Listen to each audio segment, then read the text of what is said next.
Salut les terriens, salut les terriens. Bienvenue dans votre talk du samedi soir. Bonsoir. 4 terriens de choix avec nous ce soir. Enora Malagré. Enora, bonsoir. Coucou Thierry. Alors, vous êtes la chroniqueuse vedette de la célèbre émission de D8 Touche pas à mon poste. Et vous avez tellement de succès, Enora, qu'on dit plus la blonde à côté de Cyril Hanouna, mais le vendeur de roses pakistanais à côté d'Enora Malagré. Mais non. Non. Edwy Plenel. Alors, Edwy Plenel, bonsoir. Karachi, Cahuzac, Bettencourt, Dassault, c'est Mediapart qui sort toutes les affaires dans ce pays. Et pour aider les autres à devenir eux aussi de bons journalistes d'investigation, vous lancez la moustache Edwy Plenel. Voilà. Ça se pose très facilement. Tout le monde peut en acheter et se la mettre. Florian Philippot, bonsoir. Alors, Florian Philippot, vous nous direz ce soir que vous vous inquiétez beaucoup de la montée du Front National dans les sondages, parce qu'il ne faudrait pas que ça monte trop et que vous soyez obligé de gérer le pays quand même. Ça commence bien. Ça commence bien. Gentiment. Et Sohan. Bonsoir. Alors, Sohan, vous êtes célèbre pour avoir gagné la Nouvelle Star après avoir chanté dans le métro parisien. C'est exceptionnel. En général, les gagnants de la Nouvelle Star chantent dans le métro après l'émission. Pas avant. En P3, après le zapping et Gaspard Proust, nous accueillerons notre invité du samedi 20h. Ce soir, Pierre Rabhi, le petit immigré algérien devenu le pape de la décroissance. Un personnage exceptionnel. Nous sommes ensemble jusqu'à 20h25 avec les Gréments de Fortune.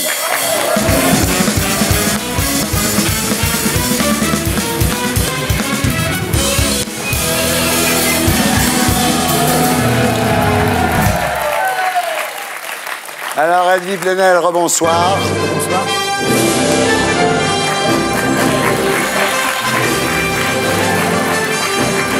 Edwy, vous êtes le Superman du journalisme d'investigation. C'est Mediapart qui sort toutes les affaires dans ce pays. Bien sûr, Jean-Michel Apathy aimerait bien vous aider, mais il a les répétitions du Grand Journal. Oui, il est très occupé. Alors, le nouveau dossier brûlant de Mediapart, c'est une affaire politique énorme. Vous seriez sur le point de révéler que Manuel Valls aurait été socialiste quand il était jeune. Ça a l'air incroyable. C'est surtout un immigré qui a oublié ce que c'était d'être immigré. Alors, autre scoop de Mediapart, vous auriez la preuve que Jean-Marc Ayrault serait vivant. Ça, je pense que la preuve, on la voit là. Ouais. C'est le seul qui est un peu tient bon. Celui qui est silencieux et dont on peut se demander s'il est vivant, c'est François Hollande. Oui. Alors, sur le fils Fabius, là, Thomas, vous n'avez pas voulu enquêter, c'est trop facile, c'est ça? Non, mais le fils Fabius, c'est le fils Fabius. Ouais. Il ne fait pas de politique. Non.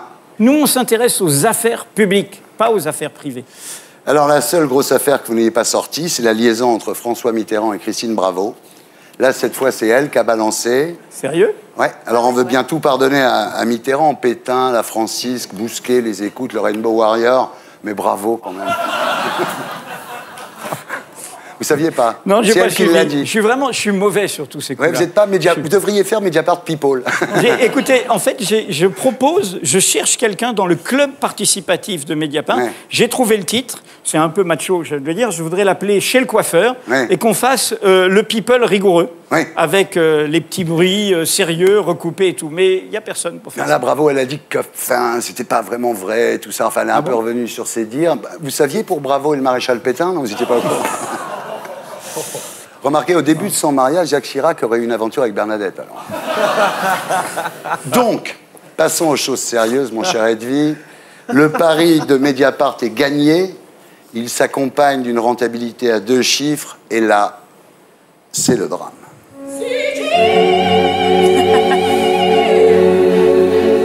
Le taux de TVA que vous vous êtes attribué, 2,1%, celui de la presse papier, risque d'être porté à 19,6%, par la Commission de Bruxelles, quoi. Non, c'est faux, c'est faux. Actuellement même, le gouvernement français défend un principe qu'il défend depuis 2009. Le président Sarkozy, la Cour des comptes, les ministres de la communication, les parlementaires, tout le monde le dit. Neutralité. La presse, c'est indépendamment du support. Donc Mediapart, depuis le début, avec tous les syndicats professionnels, défend l'égalité et la transparence. Nous ne touchons pas un centime d'aide de l'État, pas un centime venu des contribuables, parce que ceux qui s'arrogent ces avantages-là sont ceux qui touchent, et les chiffres sont publics maintenant. L'Express, plus de 6 millions d'aides directes par an. Le Monde, 19 millions. Le Figaro de M. Dassault, Dieu sait s'il a de l'argent, 18 millions sur nos impôts par an. Mediapart, 0. C'est nous qui avons mené la bataille pour la publicité de ces chiffres. Ils étaient opaques. Et dernier point, Mediapart, on publie nos comptes chaque année. On est les seuls avec le Canard enchaîné. Vous connaissez les comptes de tous ces journaux? Non. Vous savez combien ils touchent, comment on leur combine et tout? Rien. Donc nous, on est clean. Alors Edwy, la force de Mediapart, c'est de refuser les rumeurs et de chercher les preuves. On va donc faire une interview, rumeur ou preuve.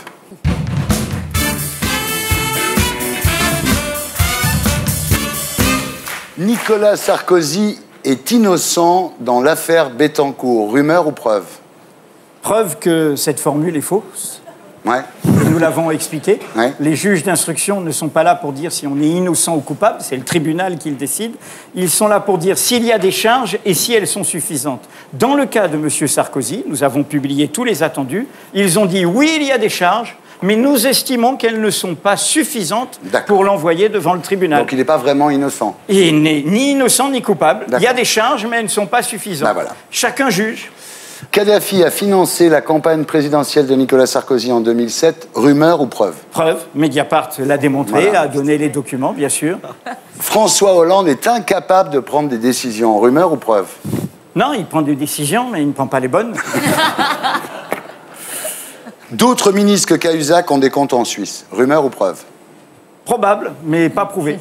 Mediapart a été entravé sur ses investigations après l'affaire Cahuzac par justement des rumeurs. Les rumeurs, vous savez à quoi ça sert?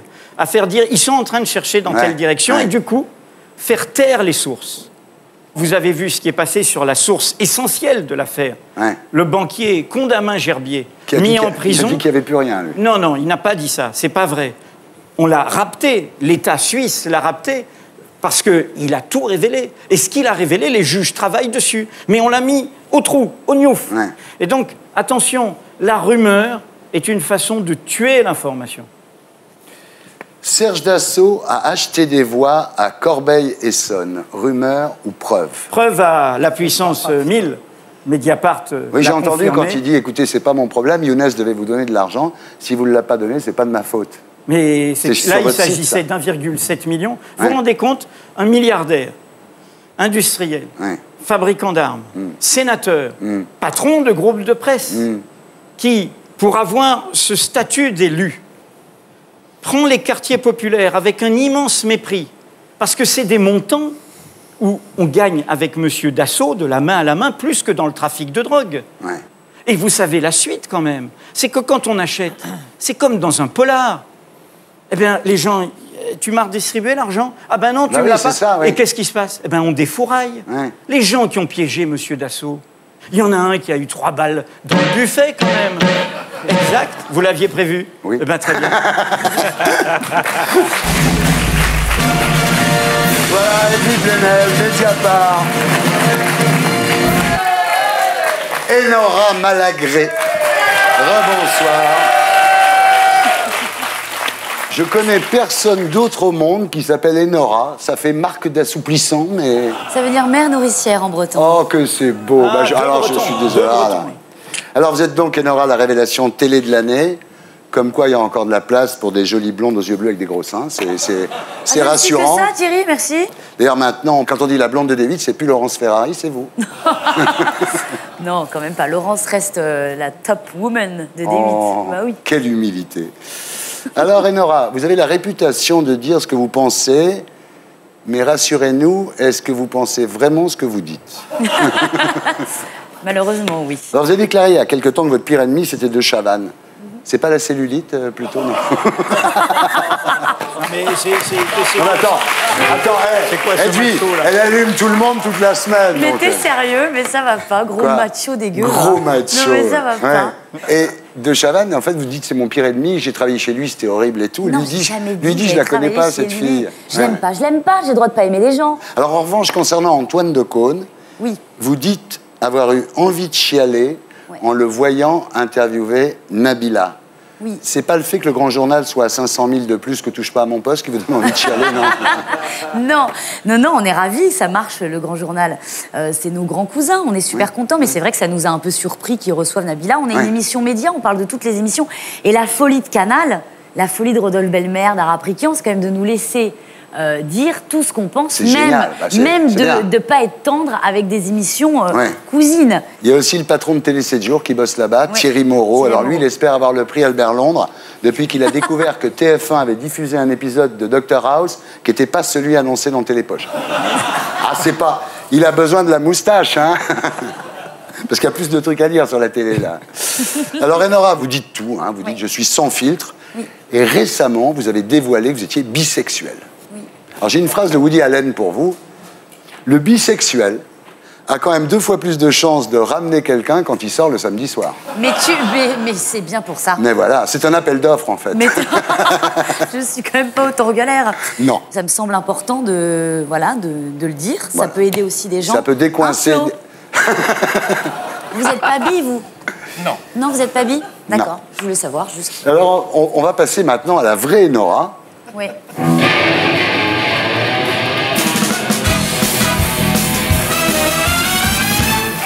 Enora, Oui. que pensez-vous réellement d'Enora Malagré, la chroniqueuse de Touche pas à mon poste? Elle est saoulante. Elle parle trop fort. Elle vous énerve? Elle m'agace. Ouais. Mais elle est sympa, dans le fond. La dernière fois qu'elle aurait mieux fait de fermer sa gueule, Enora Malagré? Ce matin. Voilà. Ça m'arrive quand même très C'est très souvent. récent. Qu'est-ce que vous n'aimez pas physiquement chez Enora Malagré? Ses dents. Faites voir. Bah, c'est le mur de Berlin, quoi. Mais avant qu'il se pète. Tu vois. Non, ça va. On dirait un gros mur. 8 000 € par mois, vous pensez qu'elle les vaut, Enora Malagré? Mais surtout qu'elle ne les a pas. Ah. C'est bien plus. Non, je déconne. Mais non, c'est moins. J'aimerais bien, moi, 8 000 € par mois, t'imagines? Ça serait canon. Non, c'est pas Alors, ça. Enora Malagré dit beaucoup de mal des gens. Vous pensez qu'elle va faire carrière? Non, je pense pas. Pourquoi? Bah parce que je pense que je fais chier trop de gens. Donc on va tout faire pour que je Oh fasse non. une toute petite carrière. Mais c'est pas grave. Mais non, arrêtez. Mais c'est parce que mon métier, c'est pas ma vie. C'est pas grave si ça dure pas. Là, je profite. Vous pensez qu'elle va se retrouver, comme toute sa famille, dans un bistrot en Bretagne? Probablement. Probablement, et elle sera très heureuse. Elle aura 3 chiens, Elle 4 boira des coups, poneys. on dira « Ah, je vais vous Et raconter voilà. Cyril Hanouna, moi ». Ouais. Enora Malagré.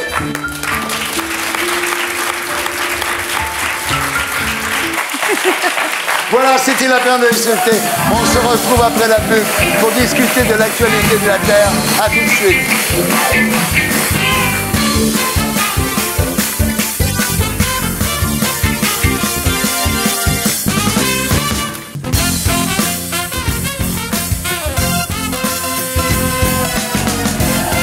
Rebonsoir les terriens, rebonsoir les terriens. Nous sommes toujours sur la Terre, en compagnie de Enora Malagré, Edwy Plenel, Florian Philippot et Sohan. Sohan, rebonsoir. Antisocial, perd ton sang-froid. Repose à toutes ces années de service. Alors, Sohan, vous êtes chanteur. J'ai l'impression, ouais. Vous sortez actuellement votre 3e album intitulé Sens Interdit. Vous êtes ancien vainqueur de l'émission La Nouvelle Star. Et vous avez commencé à chanter dans le métro. Tout à fait.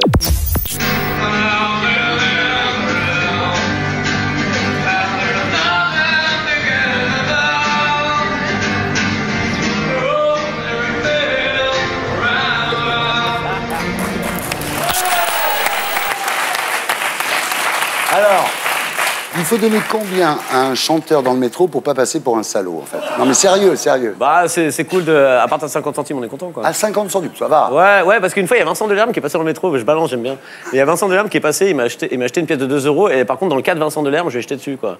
Ouais. Ouais, parce que je me suis dit, bon, soit tu me lâches 10 queues, ou soit tu te t'arraches, mais Bah ouais, il faut faire un choix. Mais souvent, les gens, ils donnent de l'argent pour que vous arrêtiez de chanter, en plus. Non, Alors, c'est pas marrant, parce que quand on chante dans le métro, la routine, c'est métro, métro, dodo. non, pas forcément. C'était métro 1 heure par jour. Hein. Ouais, parce que sinon, quand on dort dans le métro, c'est métro, métro, métro, là. Ouais, enfin, j'ai jamais dormi dans le métro, quoi. Mais, Ouais. Alors voilà, le pire de tout, en fait, quand on chante dans le métro, c'est qu'il y a Laurent Dutch qui passe toute la journée pour raconter les stations aux gens. Et ça, c'est insupportable. C'est ce qu'il y a de plus insupportable. Alors, vous avez gagné la Nouvelle Star en 2009, l'année où, normalement, c'est Camélia Jordana qui devait l'emporter et faire l'amour avec André Manoukian en échange d'un album. Ouais, mais j'ai fait l'amour avec André Manoukian en chantant Ah, c'est obligé. Ouais, bah ouais. Alors, beaucoup de gens avaient téléphoné pour vous, hein, à la Nouvelle Star. Pas obligatoirement pour voter, ils voulaient juste signaler à M6 qu'il y avait un mec louche sur le plateau. Voilà.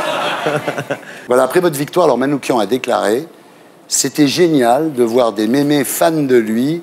Elles découvraient un mec à qui elles n'auraient pas donné un euro dans la rue, mais elles étaient prêtes à lui jeter leurs culottes sur scène. » C'est pas faux, mais c'est dégoûtant.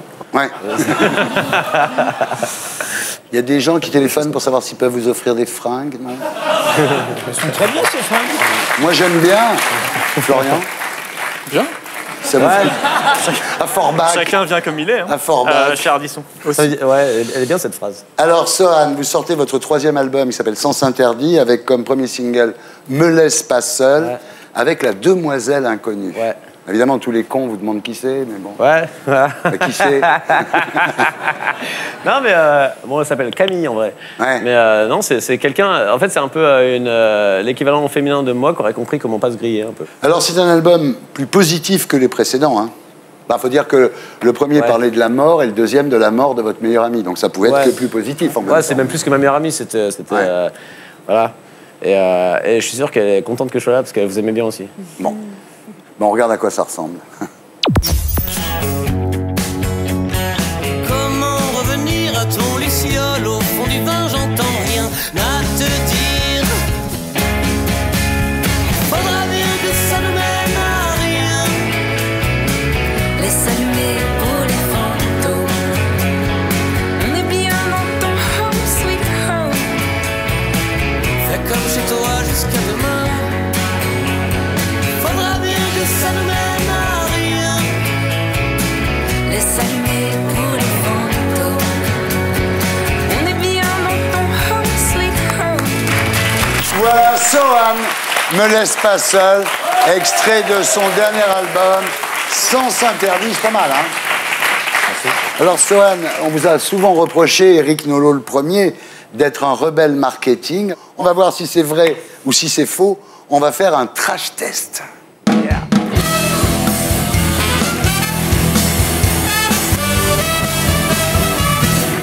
Alors, est-ce que vous avez déjà bu des produits qui se mettent habituellement dans des moteurs? Ça, non. Non. Mais parce que j'ai un ulcère, un début d'ulcère, donc Ah je peux oui, pas. donc Je il peux faut pas. faire attention. Ouais. Est-ce que vous avez déjà touché à la trisexualité? Bah oui. Ouais.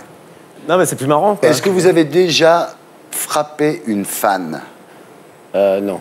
Ça, c'est pas trash, c'est con. Ouais, c'est pas Oui. trash, c'est un peu con, ouais. Ça ramène pas, toi, sinon je te parle de la trisexualité. Est-ce que vous êtes déjà prostituée? Si on veut.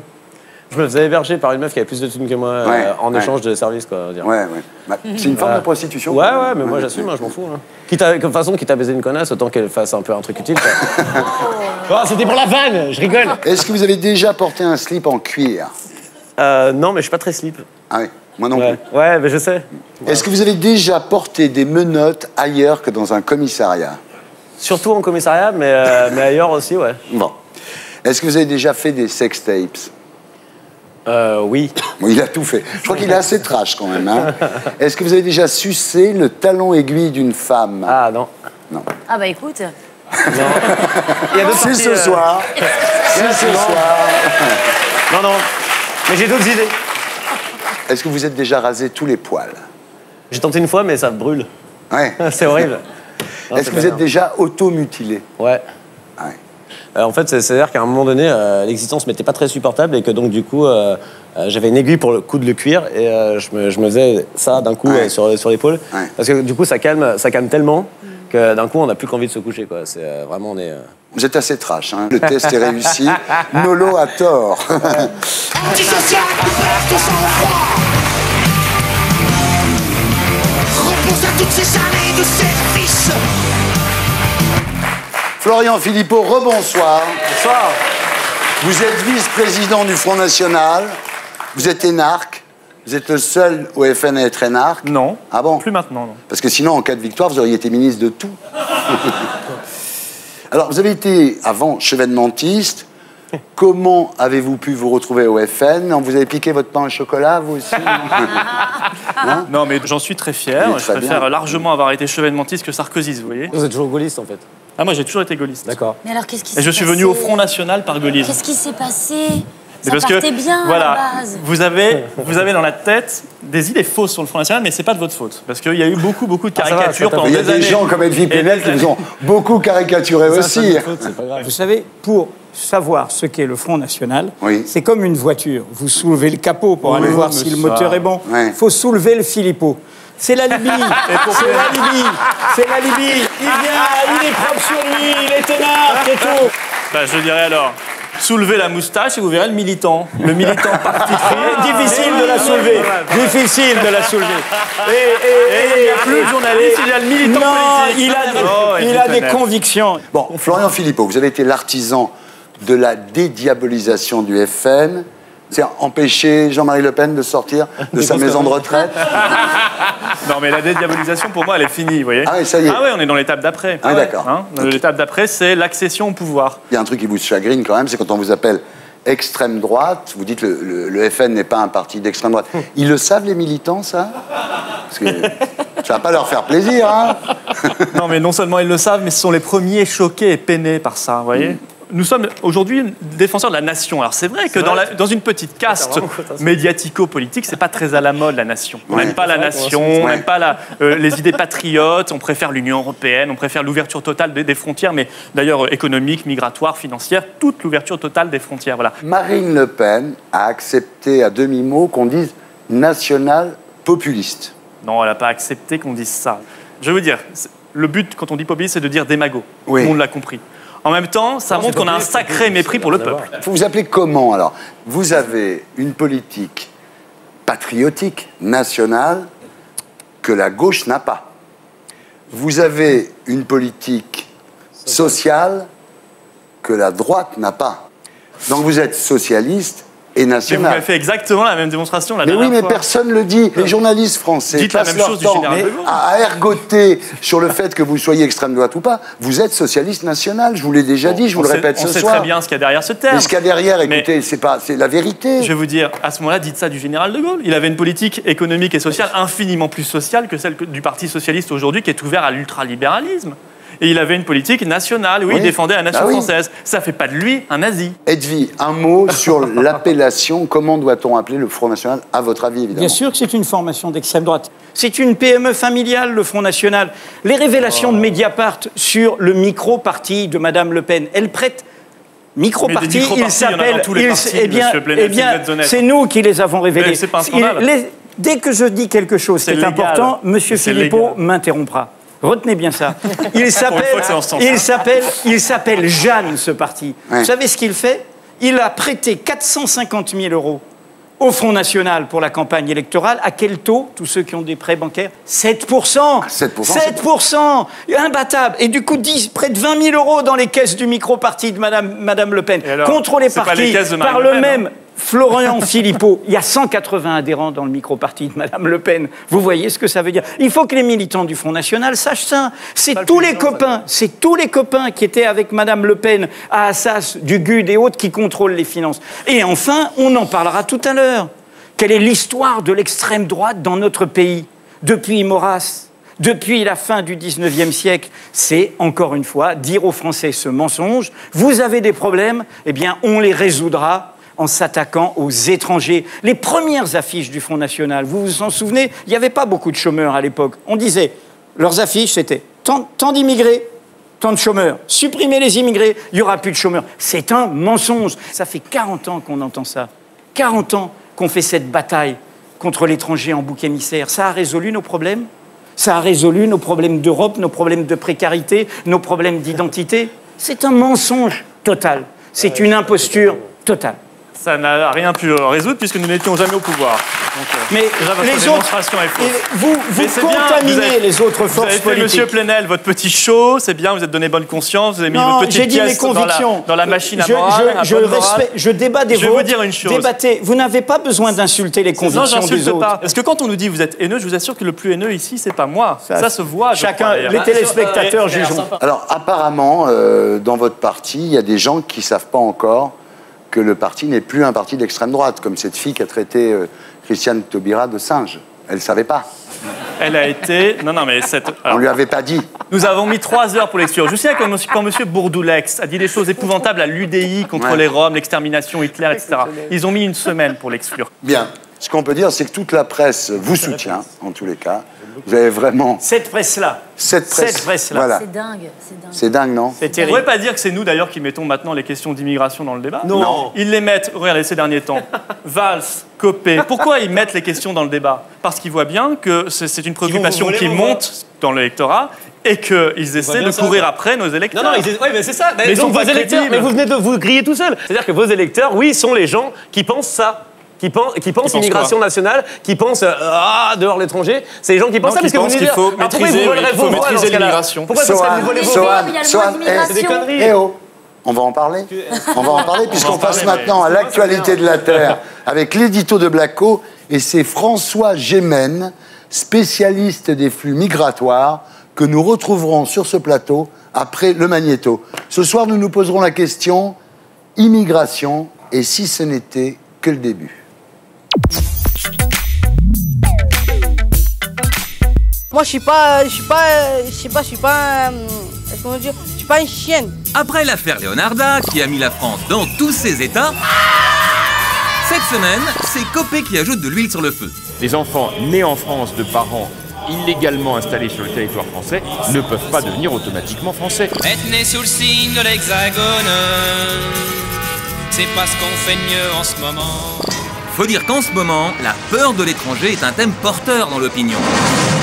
Aujourd'hui, 70% des Français trouvent qu'il y a trop d'étrangers dans notre pays. Moi, je trouve qu'il y a beaucoup trop de racistes en France. Pourtant, selon les chiffres de l'INSEE, la proportion d'étrangers en France a baissé. En 1982, les étrangers représentaient 7% de la population française. Le seuil de tolérance, il a été atteint. 30 ans plus tard, les étrangers ne représentent plus que 6% de la population.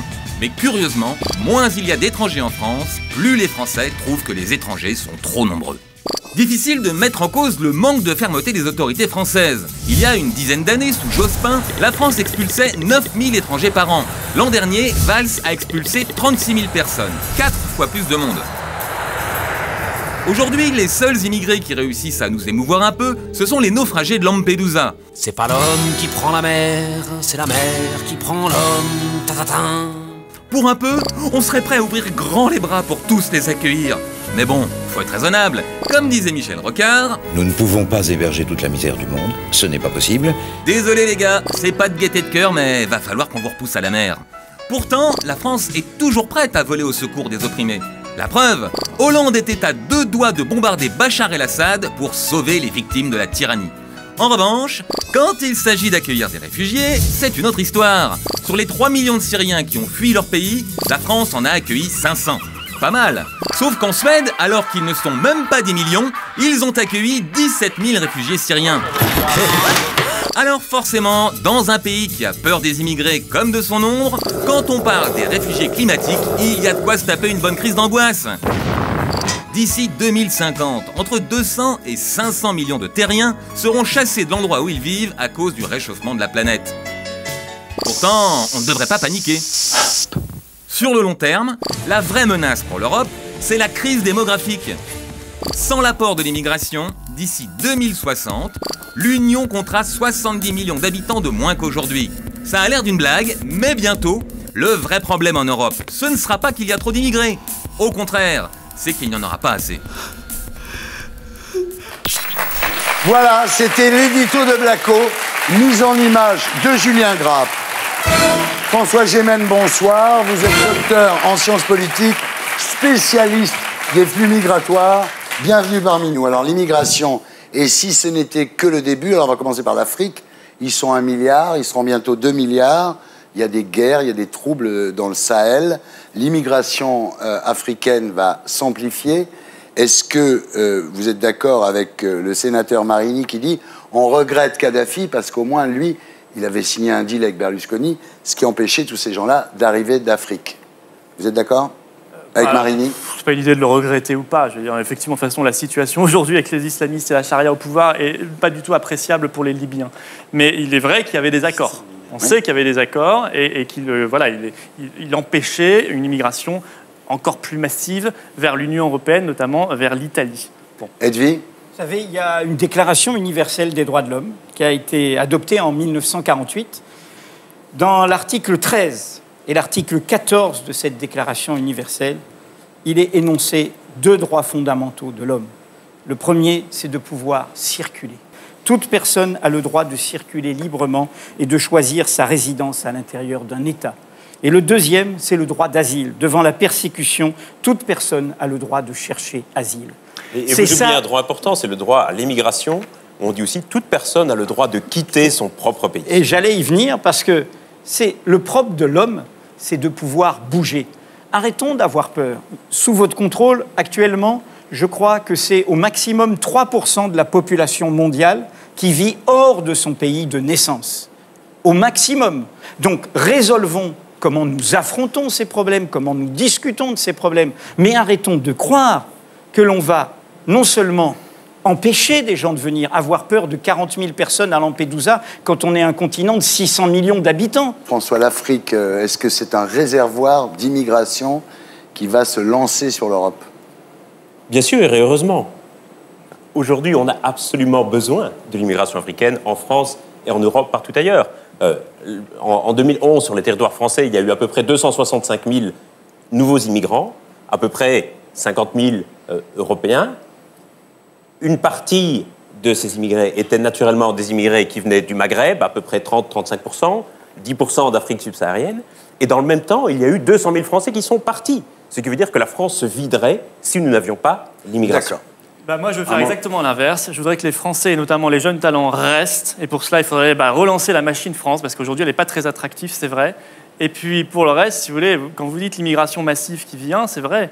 Mais ce n'est pas le projet des Français, c'est le projet du grand patronat. C'est lui qui, depuis la fin des années 60, a poussé à l'immigration parce que ça fait de la main-d'œuvre bon marché, docile. Et ça, je trouve que la gauche, notamment, devrait se mortifier d'avoir défendu ce projet parce qu'elle a donné une caution morale à un projet qui est uniquement du fric et financier. C'est quand même de la main-d'œuvre qui fait le travail que les Français ne veulent pas faire. Alors voilà, ça c'est un exemple. On dit ça, pourquoi? Parce que les Français seraient paresseux? Non. Les Français ne veulent pas se taper le marteau-piqueur, ça je peux vous le dire. Ils ne veulent pas se taper là, à ce prix-là et dans ces conditions-là, parce que c'est un moyen pour le patronat de ne pas augmenter les salaires. Il sait qu'il a une réserve de main-d'œuvre derrière qui s'appelle l'immigration. Donc il n'augmente pas les salaires. Voilà, donc il n'améliorera pas les conditions de travail. La République, c'est l'ascenseur social. C'était qui le marteau-piqueur? C'était qui les travaux? C'était les Italiens. Avant, c'était nous les Bretons, oui. Les premiers migrants de l'intérieur. Encore une fois, désigner l'étranger comme la cause de nos malheurs, c'est un mensonge. Personne n'a dit ça. C'est un mensonge. Personne n'a dit ça. Pour remettre les propos de M. Philippot en perspective, l'immigration de travail en France, sur le nombre d'entrées chaque année, ça représente à peu près 10% de l'immigration. Ça représente à peu près 20 000 personnes. C'est pas beaucoup. Pour un pays de 65 millions d'habitants. Dans un pays où il y a déjà 5 millions de chômeurs, c'est beaucoup. Ah ben voilà, l'étranger et les chômeurs. Non mais excusez-moi, l'étranger et les chômeurs. C'est un mensonge absolu. Non, c'est pas un mensonge absolu. Que les immigrés prennent le travail des Français. J'ai pas dit ça. L'impact des immigrés sur le taux d'emploi est quasiment nul. Décrit. Et ils ont même un impact sur le niveau des salaires. Le niveau des salaires augmente légèrement du fait de l'immigration. C'est faux. Vous gagnez 0,27% en plus à cause de l'immigration. C'est faux. Il y a plein de rapports qui l'ont démontré. Et si c'était vrai, je vous assure que le grand patronat ne serait pas le premier défenseur, le MEDEF premier pour défendre l'immigration. Je continue donc avec l'Extrême-Orient. L'Extrême-Orient, c'est le réfugié climatique. C'est-à-dire que le jour où il y aura Sado au Bangladesh, ils seront obligés de partir, ils viendront ici? Non. Enfin, ce qu'on observe pour le moment, c'est que la plupart des migrants qui doivent se déplacer à cause des dégradations de l'environnement migrent d'abord à l'intérieur de leur propre pays, simplement parce que souvent les frontières sont fermées, pas seulement au nord, mais au sud aussi, et que aussi, et c'est un point qu'on oublie souvent, ça coûte très très cher de migrer, et les populations qui sont touchées par ces changements climatiques sont souvent des populations très vulnérables. Ça veut dire qu'elles bougent souvent à quelques kilomètres simplement. Et donc, ce sont des migrations, en fait, de très petite distance. Donc, le fameux livre de Jean Raspail, Le camp des saints, où on voit 1 million de gens arriver sur les côtes méditerranéennes, pour vous, c'est de la science-fiction? Dans l'état actuel des politiques migratoires, ça n'a aucune chance d'arriver. D'accord. Alors, est-ce que la France est la championne d'Europe de l'immigration légale? Non. Ce n'est pas en France qu'il y a le plus d'immigrés. Si on prend des pays comparables en Europe, le Royaume-Uni, en 2011, a accueilli 550 000 immigrés. Ah ouais. L'Allemagne, 500 000. L'Italie, 385 000. Et la France, ensuite, 267 000. Ah ouais. Vous le saviez, ça? Oui, je le sais. Mais c'est pas une raison, et alors? Oui, d'accord. Qu'est-ce que ça la moitié des autres, quoi. C'est quand même... Non, mais qu'est-ce que ça apporte à la Quand on vous écoute, on a l'impression qu'ils sont tous ici. Non, mais 267 000 par an. Parce que moi, on me dit toujours, mais vous savez, ça s'est bien passé pour les Italiens, les Polonais, ça. Je sais, moi, ma grand-mère était polonaise, vous voyez. Ça s'est bien passé. Mais vous savez, les flux n'étaient pas les mêmes. Aujourd'hui, nous sommes dans une crise économique et sociale gravissime. Il faut dire qui sont ces gens. 60 000 d'entre eux, ce sont des étudiants qui viennent faire leurs études en France. Oui. 90 000 d'entre eux, c'est du regroupement familial, c'est-à-dire les époux étrangers des Français qui datent de et leurs enfants. 1975. Ouais. Il y a 20 000 immigrés qui viennent pour des raisons humanitaires, il y en a 20 000 qui viennent pour des raisons économiques. Florian, vous dites que vous pouvez ramener l'immigration de 200 000 à 10 000. Est-ce que c'est possible, d'abord? Il va dire non. Ça serait d'abord possible. Il faudrait que la France sorte de toute une série d'accords internationaux. Il faudrait qu'elle sorte des accords qu'elle de redevienne Schengen, souveraine. C'est-à-dire qu'elle retrouve des frontières et elle retrouve la maîtrise de sa politique, non seulement d'immigration, mais pas simplement, sa politique législative. Ça voudrait dire aussi que les Français ne pourraient plus émigrer. François, est-ce que l'immigration coûte plus qu'elle ne rapporte? Selon les estimations, elle coûte entre 4 et 10 milliards. C'est pas tellement les prestations sociales, vous dites, c'est la gestion, c'est la police, la justice, l'administration. On a parlé de cette jeune fille qui était reconduite au Kosovo. Le coût annuel des reconduites à la frontière, c'est 400 millions d'euros. Une opération comme celle-là, par personne, ça coûte 21 000 euros aux contribuables. Donc la politique répressive a un coût énorme. Et puis si l'immigration a un impact fiscal qui est légèrement négatif, et la France est une exception d'ailleurs dans les pays industrialisés, d'habitude les immigrés rapportent de l'argent plus qu'ils n'en coûtent. En France, ils coûtent un peu d'argent, c'est avant tout parce qu'on ne les laisse pas travailler. Alors on va conclure. Est-ce que la France peut accueillir toute la misère du monde? Florian. Moi, je suis pour le couple assimilation républicaine. Vous voyez, la langue, que ce soit des gens qui deviennent ensuite français et qui soient pleinement heureux en France, qui aient un boulot, qui aient un logement, qui se sentent bien, qui défendent des valeurs. Donc, mais je dis que ça n'est pas possible avec le rythme actuel d'immigration et la crise économique. Ce que vous dites, c'est qu'il y a trop d'immigration pour qu'on puisse assimiler correctement tout le monde. Exactement. Monsieur Philippot incarne la dérive des élites françaises. Le poisson pourri par la tête. Ils veulent que les pauvres se foutent sur la gueule. Quand les pauvres se font la guerre, les riches ont la paix. Et enfin, je termine. Vous avez oublié dans le sujet la suite de la phrase. C'est quoi la suite de la Rocard phrase? dit « La France ne peut pas accueillir toute la misère du monde, virgule. Mais elle doit en prendre sa part. » Dans son modèle, il n'y a pas de limite. On doit prendre notre part. Très bien, ce sera le mot de la fin. François, merci d'avoir été avec nous. Et Nora, merci d'avoir été avec nous. Voilà, c'était la P2 de SLT. On se retrouve après la pub avec le zapping, Gaspard Proust et notre invité du samedi 20h. Ce soir, Pierre Rabhi, le petit immigré algérien, devenu le pape de la décroissance. À tout de suite.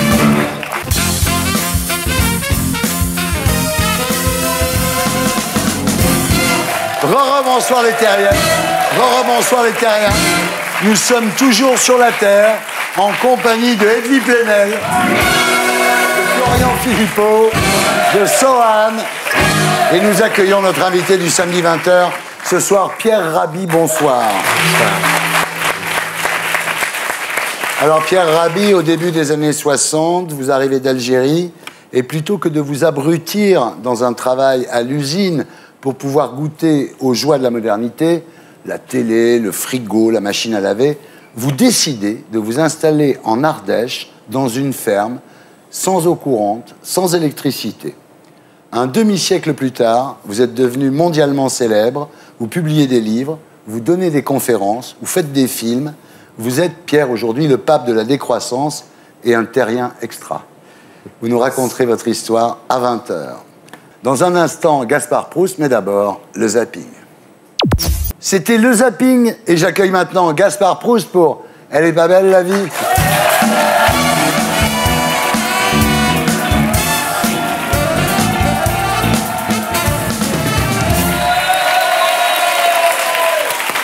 Ça fait du bien d'arriver sur... c'est chaud. Tant d'amour partagé pendant 1 heure.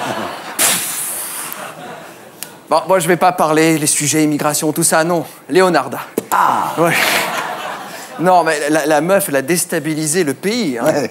Ça a eu des répercussions terribles sur plein de secteurs. Genre, Nabila ne dort plus. Ouais. Elle ne dort plus.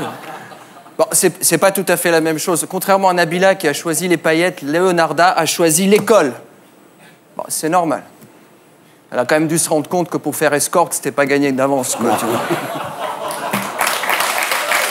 Non, mais moi, en tout cas, j'espère qu'elles vont pas trop se tirer la bourre parce qu'après, une qui veut faire le buzz, l'autre qui veut faire le contre-buzz. Parce que Nabila, récemment, a fait ça au Grand Journal. Elle a écarté son entrecuisse et on a vu le toboggan à mioche, quoi. On a vu le... Ouais. Non, mais faudrait pas que Leonarda ait la même idée. Je dis, on reçoit déjà assez d'images violentes de Syrie, tu vois. Alors, Jean-Vincent Placé a réagi. C'est le seul qui a réagi. C'est le seul. Il a fait, on va faire des manifs de lycéens pour manifester pour son retour. Bon, c'est un peu normal. Hein. Je trouve que Leonarda, elle a toute d'une militante Europe Écologie. Le sex appeal de Duflo, la syntaxe d'Eva Joly et la moustache de Noël Mamère. Mais je dis ça, attention, je vois que Plenel me scrute avec ce petit œil, mais parce que, mince, mais pardon, quoi. Il n'y a pas des sujets plus importants que de stigmatiser les étrangers, Philippot? C'est insupportable. Cette quête du bouc émissaire. Bonjour, petit mouton de l'Aïd. Voir l'autre comme un problème, alors qu'il peut être une solution. Oh, chut! Attention! Bambi traverse le plateau. C'est une honte, Ardisson, de ce qui se passe, de fouler aux pieds ces grands principes que sont le droit du sol. Quand je vois chez moi, chaque jour, ma femme de ménage le lustrer avec passion. Notre pays, c'est un grand pays. Et on peut faire des choses, comme dirait, je ne sais plus si c'était Sartre ou Anna Gavalda, mais ensemble, c'est tout. Non, mais nous sommes la République. Pardon, le creuset républicain, ça existe. La grande cocotte nationale qui agglomère tout, c'est pas rien. On pourrait pas se rassembler un peu? Non, mais tout le monde, s'il vous plaît. On pourrait pas un peu touiller, agglomérer notre vivre ensemble dans la fraternité? Il est temps que le peuple de France se lie, il faut que les Français féculent. Oui, l'immigré, c'est quoi? C'est la maïzena du lien social, Ardisson. On a tous vocation à être un flageolet du grand cassoulet national, je vous le dis, moi. Oh, un bisounours qui mange une compote avec un lion. Et est-ce que ce sont vraiment les étrangers qui sont responsables d'après Philippot, c'est les étrangers qui sont responsables des problèmes de la France? On veut nous faire croire que la famille de Leonarda a abusé de la France, qu'elle a volé du travail. Pardon, au contraire, elle en a donné à la CAF, au Conseil Général, à Manuel Valls, à la police des airs et des relais. Et on voudrait se couper de ces relais de croissance. Chut, chut. T'as vu la coccinelle? Elle a dérangé. Moi, quand je vois le périple de cette famille qui a affronté les dangers pour rejoindre la France de son Italie natale, traverser les Abruzzes, la plaine du Pô, les orques du pays du Mordor, les dragons, les agents de Saruman le Gris, l'œil de Schengen qui voit tout, qui surveille tout. Et ils ont évité jusqu'à l'arrivée dans le Doubs, ce pays des hobbits. Voilà. Hein?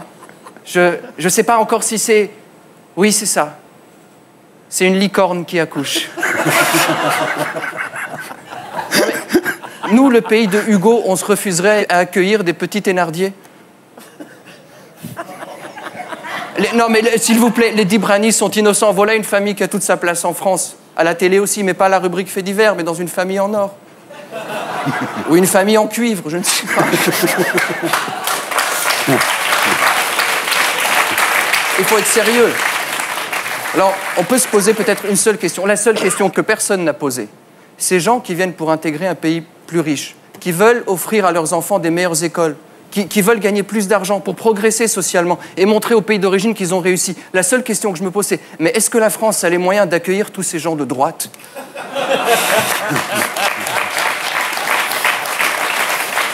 C'est ça.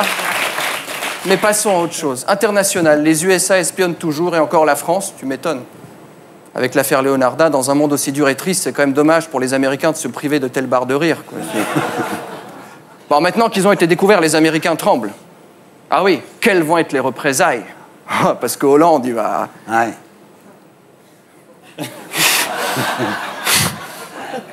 Interdire la parade de Mickey. Oui. Oui. Expulser Macronald du territoire.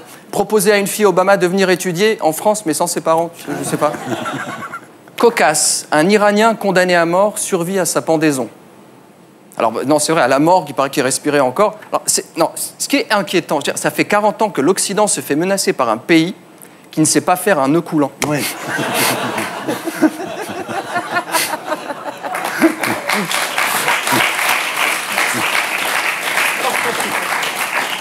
Sport toujours. Bertrand Cantat affirme « J'ai commis l'irréparable ». Pourquoi? Il a fait un duo avec La Fouine? Je sais pas. Détendons un peu l'atmosphère. Un Chinois a tué sa sœur à coups d'haltère. Oui. Bah, c'est le fitness à la chinoise, quoi. Tu fais un exercice, tu perds 55 kilos. Oui. Bonne nouvelle. Au cinéma, sortie de Gravity.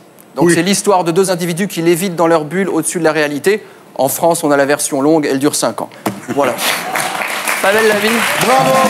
C'était Gaspard Proust, je vous retrouverai ici la semaine prochaine. Et d'ici là, demain à 15h sur Canal+, et bien sûr sur canalplus.fr. Terrien, vous aussi, vous pouvez suivre l'actu de l'émission et réagir sur Twitter via le compte Les Terriens et le hashtag SLT. On passe maintenant à notre invité du samedi 20h.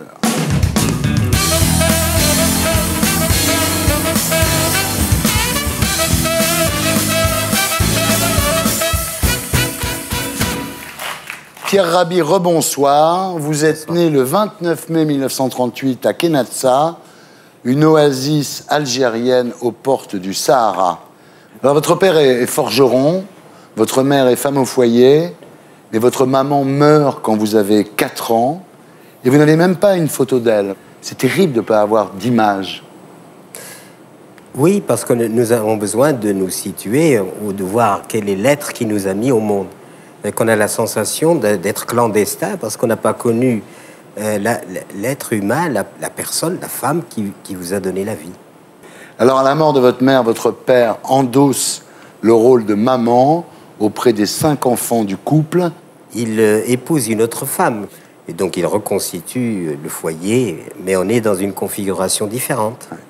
Alors, votre père, c'est un forgeron, mais il jouait du luth, il jouait du violon, il écrivait des poèmes. Vous dites, c'est une divinité pour moi. Oui, le souvenir que j'en ai, évidemment, c'est un être d'exception. Alors, au début des années 40, votre père est obligé de travailler dans les mines de charbon exploitées par des entreprises françaises. Tous les soirs, il rentre à la maison couvert de poussière noire. Et là, du noble forgeron, vous ne voyez finalement qu'un homme asservi par le système. Est-ce que c'est de là que naît votre insoumission?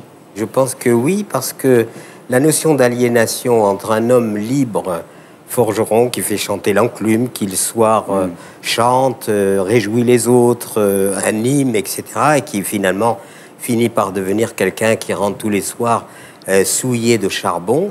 Je pense que cette image, disons que cette anecdote n'est pas anodine dans les choix que je ferai plus tard. Alors, pour vous assurer un avenir plus doux, à l'âge de 6 ans, votre père vous confie à un couple de Français. Il veut que vous ayez le savoir des Européens pour vous préparer à affronter le monde moderne. C'est un incroyable sacrifice de se séparer de son enfant pour son bien. Mais c'est aussi une preuve d'amour.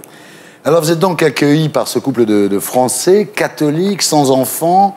Lui est ingénieur, elle est institutrice. Vous découvrez la brosse à dents, et pas que ça. Et là, vous commencez à vous poser des questions. Qui a raison? Est-ce que c'est la tradition? Est-ce que c'est la modernité? Vous commencez très jeune à vous intéresser aux philosophes. Parce que ce sont ceux vers lesquels on va pour essayer d'avoir une réponse aux questions fondamentales que nous avons. Alors, vous venez de fêter vos 15 ans quand votre père adoptif est muté à Oran. Alors, c'était à 750 km de chez vous. Vous hésitez à partir, évidemment, à quitter votre région. Mais là, votre père biologique tranche. Il vous dit, vous y allez. Mais il le faisait, encore une fois, je ne lui en ai jamais voulu, parce qu'il le faisait avec pas dans une intention d'amour. Et non un pas incroyable du amour, tout. bien sûr, Voilà. absolument. Et ça a été très difficile Très pour dur, lui. là vous dites toutes les amarres sont rompues à partir de ce moment-là. Absolument. Alors à ce moment-là, vous commencez à vous intéresser aux évangiles et vous êtes bouleversé, et il y a de quoi évidemment, par le message d'amour de Jésus-Christ. Aimez-vous les uns les autres. C'est une vibration, une puissance que chaque être humain a en lui et qui représente véritablement une énergie. Là, vous décidez de vous convertir au christianisme. Vous passez votre temps à la cathédrale d'Oran. Oui. Vous êtes vraiment, vous servez la messe, etc. Mais vous n'arrivez pas à en parler à votre famille, quoi. C'est-à-dire que je pouvais paraître un peu comme quelqu'un qui aurait trahi. Voyant que vous ne retournez plus au village, votre père biologique décide de venir à Oran. Et là, il vous découvre impeccablement habillé, avec des gants beurre frais à la main, parce qu'à l'époque, on portait les gants à la main. Vous allez au théâtre, vous allez à l'opéra, vous écoutez de la musique classique. Je suis en train de devenir véritablement un petit occidental. Voilà. Alors ce jour-là, votre père vous demande de rentrer, mais vous ne rentrez pas. Oui, et je prends une option définitive parce que je ne pouvais pas être écartelé entre mes deux cultures. C'était l'écartèlement, on ne peut pas tenir longtemps l'écartèlement. Vous restez, vous ne reverrez plus jamais votre père, vous n'irez pas à l'enterrement, hein? Non, même pas. En 1958, en pleine guerre d'Algérie, un jour, vous êtes avec votre père adoptif en train d'écouter à la radio une allocution du maréchal Juin. Et là, je ne sais pas trop pourquoi, vous faites remarquer à votre père adoptif que le maréchal Juin a une voix un peu féminine. Et l'autre, un gaulliste de la première heure, qui était menacé de mort d'ailleurs à l'époque pour des raisons politiques, il réagit très violemment, très violemment. Il vous dit « Demain, je ne veux plus te voir à la maison ». Il vous vire. Réaction tout à fait rationnelle, mais que j'ai compris, parce que c'était un gaulliste effectivement inconditionnel, au milieu du monde de l'OAS, etc. Sa voiture avait été plastiquée, il était menacé de mort, et j'ai compris que ce qu'on appelle la goutte qui fait déborder le vase, ensuite on rentre dans un monde complètement, justement, dans cette irrationalité. Pierre, est-ce que vous lui avez pardonné? Ah, tout à fait. Alors, vous prenez un paquebot pour la France, vous arrivez à Paris en 1959, vous devenez ouvrier spécialisé à la Someca, et là, alors, vous découvrez l'entreprise, la hiérarchie, les horaires fixes, les pointeuses. C'est là où la fréquentation des philosophes vous amène à vous interroger finalement sur les différentes conjonctures. Et moi, ma conclusion, c'était que l'homme était aliéné par la modernité. Oui. Et que donner toute sa vie en échange d'un salaire, moi, ça ne me convenait pas du tout. Et je considérais que ma vie valait plus qu'un salaire. Et quand on parle de l'aliénation, c'est-à-dire de ce qu'on pourrait appeler un itinéraire d'incarcération de l'être humain, et là, l'image que j'ai trouvée, c'est-à-dire de dire, écoutez, il y a incarcération, puisque de la maternelle à l'université, on est enfermé. Dans un bahut. Ensuite, tout le monde travaille dans des boîtes, des grandes boîtes, des petites boîtes, etc. Même pour s'amuser, on va en boîte. On y va comment? Dans sa caisse. Et puis, il y a la boîte à vieux, en attendant la dernière boîte que je vous laisse deviner.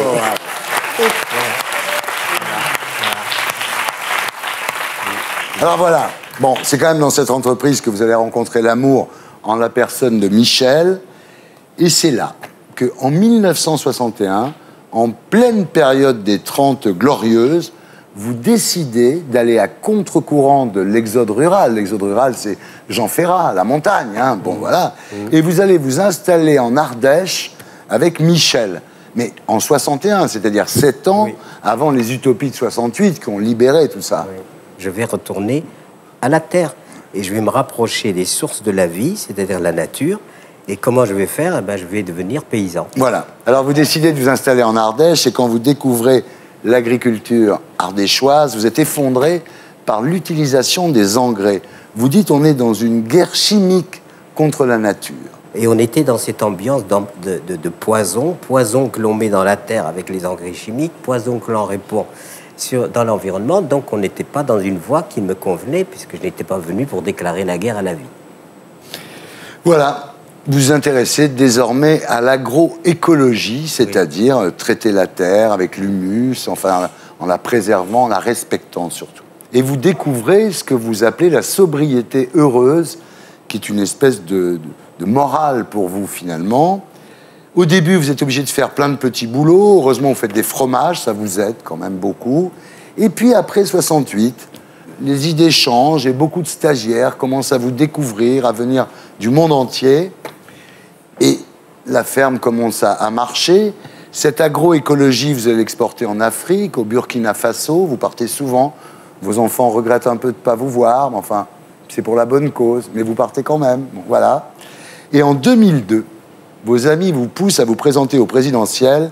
Et là, vous parlez de décroissance. Une civilisation, dites-vous, de la modération. Et aujourd'hui, on affirme, tout le monde affirme, que l'agroécologie est la seule façon de résoudre le problème de la faim dans le monde. Nourrir tout le monde, bien sûr. De nourrir, ça, l'agroécologie peut nourrir absolument tout le monde. Le nord, le sud, partout, partout.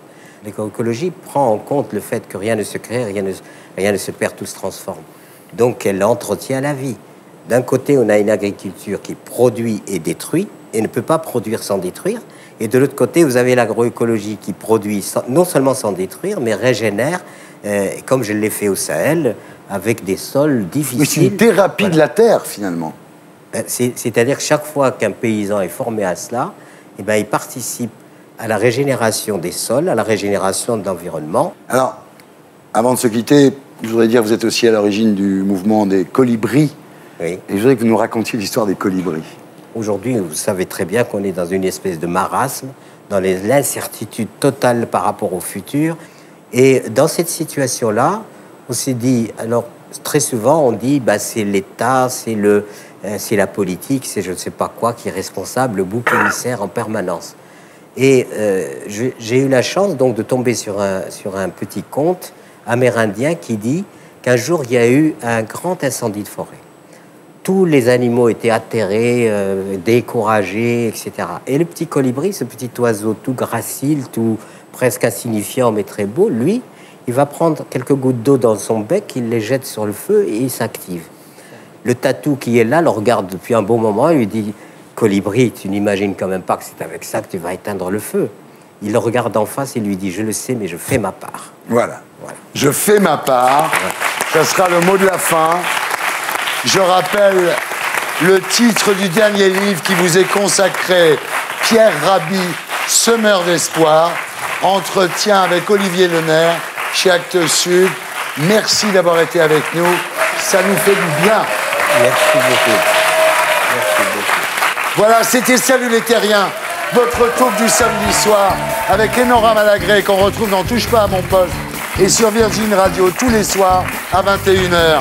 Edwy Plenel, directeur de Mediapart.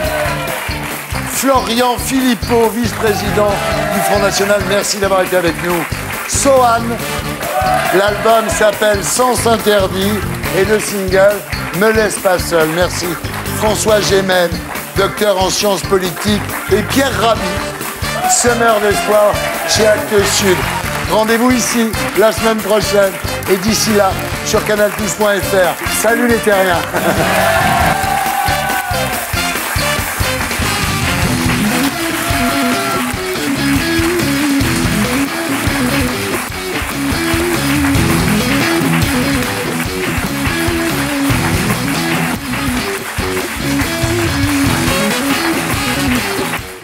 Et pour être sûr de ne rien rater de Inalarditube, abonnez-vous et mettez un pouce bleu.